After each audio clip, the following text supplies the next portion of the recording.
about safety. I'm ready. We did have one more question. Would I just use the same PID as the teacher I replaced? That's yes, because the PID is for your program, not the teacher. So when you leave, if you leave your program, you leave the PID there. So I tried to read what TK's number was, but it was too small and I couldn't read it. I was going to try to send it to you. Okay, so I was going to say one more thing about that, but I don't remember what it was now. Okay, well, this is going to be short and sweet. So Carrie had plenty of time, but Christy is such a driver here. I'm going to share a screen with you, maybe. Let me go to share screen.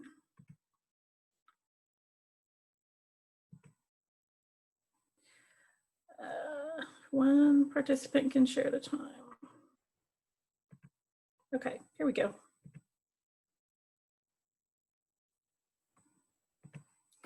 And now I need to change the setting.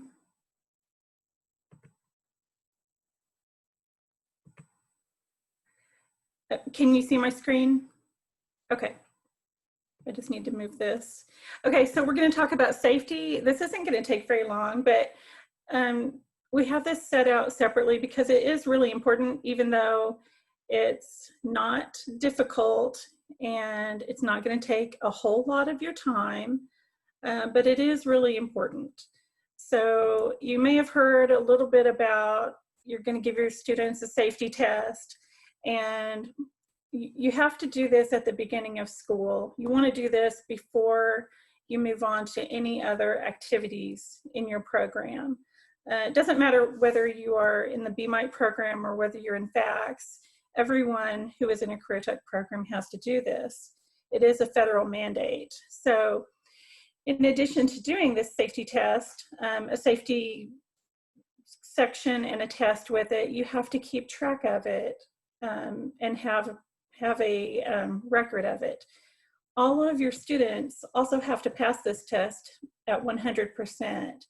And that means if they don't pass it and make a 100 on it, then they need to revisit the material, take it again, and keep taking it again and doing the same thing until they pass it 100%.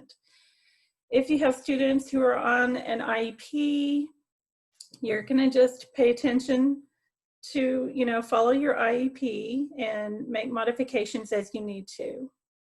Now, so those are the requirements, but you do have some options here. You get to decide what you're going to cover in your safety exam. It just has to make sense with what you're teaching. It has to have some relevance to what you're teaching. There's no specific length of the exam, or we don't tell you how much time you have to cover on this. Another aspect is if you have students that come back year after year because they're moving up within your program, you can decide if they need to retake the safety test or not. They will have passed 100% already, but you do have to have record of this test every year. So you've either got to keep track of that test or you've got to have them just take it again, which should not be a big deal. So what do you do for your test? Like I said, it's up to you. You get to decide, but we have a lot of resources out here for you. If you've been paying attention to your Monday Madness, at the bottom of Monday Madness every week, we've had our Master Educator resources on there, and they have a lot of safety resources for you. So, such as internet safety for students, that's one example. So Master Educator is a place that you can go. We have a ton of resources for you on CTU. So if you go to CTU, and I'm going to stop sharing here so I can go to CTU for you and reshare my screen. Let's see if I can find it. I have so many things open.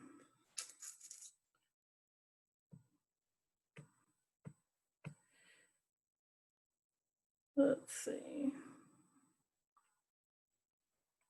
Can I pipe in too? Yes, please. Okay. Um, do not reinvent the wheel on safety. Now, if it is your bag and you have everything already set up for your classes, then absolutely build something new for safety. But there are so many good resources out there. And, you know, Carrie had talked about your working with your teachers around you. There may be a teacher that already has a safety PowerPoint or safety quiz already prepared. We have a course in CTU set up with that information. I know for me, when I started, there were so many things going on that it was nice to just be able to pick up and use what someone else had already put together. So if you need those resources, we will absolutely share. All right. Sorry. Thank you, Christy. No, thank you. Okay, so I have CTU pulled up now. If you go into BMITE, just like you do what Christy and Carrie have been showing you all along, go down to teacher resources. And if any of you do not have access to teacher resources, shoot me an email and I'll get that taken care of. Some of you, I may have gotten into the Teacher Academy, but not teacher resources. So, okay, so when you click into teacher resources, you're gonna see, I think Christy has mentioned this before, these quick links. You can go to safety resources right from here, or you can scroll down, it will take you down here. So either way, you can get there and you can click on anything here. So in safety, we have, like Christy was saying, don't reinvent the wheel. You've got to scroll past that again. We have so much in here for you. You don't really have to reinvent anything. You just go in here and pick what you like. I don't know if this is going to show up, is it? If I click on it. I don't know, try. Might as well just try. Okay. Some of it does, sometimes it doesn't. I don't know. Are you seeing office safety now? No, of course not. That would be too okay. easy. It's not going to work. Yeah.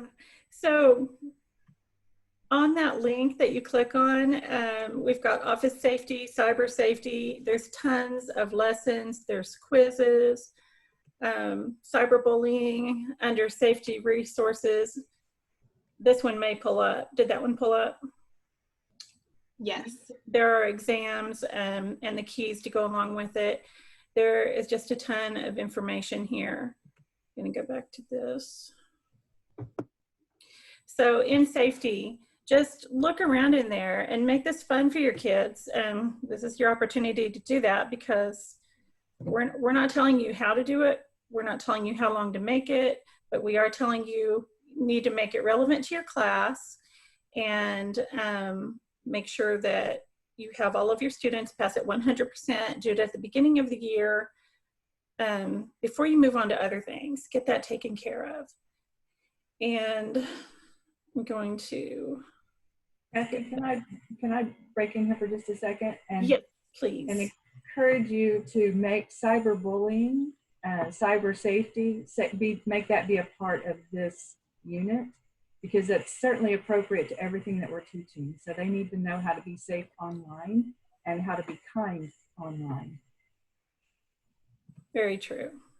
Can I ask a quick question? It's Lisa Roberts from Southmore. Did I hear someone say that they have to pass the safety test at your school? For instance, we have 3 high schools in Moore.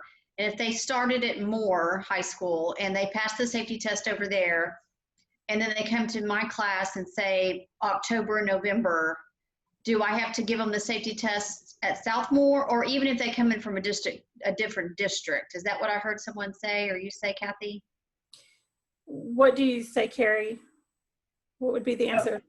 So if they're coming to you from a different school, I would give it to them again. I wouldn't, because otherwise you're going to need to track down their test and their results and keep that with your file. I think it would just be much simpler if you've got a new student to your program in your school, that you just make them go through your safety unit. I mean, that's the first thing you do when you have your students, is have them go through your safety unit.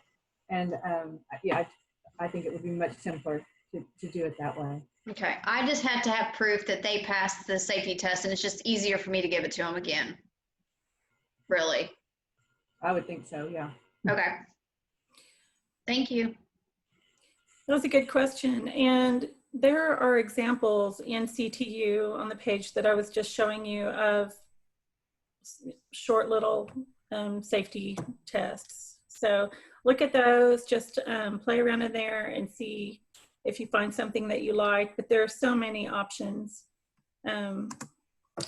Okay, so we know it's federally mandated, you have to do this, but why else would you teach safety? If you can think of any reasons, enter your answer in the chat box. Why would we teach this? And someone else is gonna have to see the chat box because I can't see it. I can help you, Kathy. Okay. Okay, so we have a few answers rolling in. So we have the kids often don't have a clue on how to be safe. We have another one that says we need to keep the students safe. Thomas from Putnam Heights says liability. Okay, those are all really good. Protect students and equipment. Oh, that's a good one. Most students have never worked outside the home. They take a lot for granted. Dangers are off their radar, and safety is an important life skill. See, we have safety outside of school. Bill Garner from Southmore says, because the internet was founded by pirates. Okay. You know, the other career tech areas like ag, for instance, if they're doing welding, some of the programs that have some of that bigger equipment and machinery, the automotive programs, those maybe have some more serious types of safety issues, but we still have to follow the same federal guidelines. So, we center ours around the things that we do in our programs. Okay. And yeah, when they go to work in a business, you've got safety, you have to sign, all kinds of forms at the beginning when you take a job. So it's good practice to have too. So there's what I have for safety. Any questions?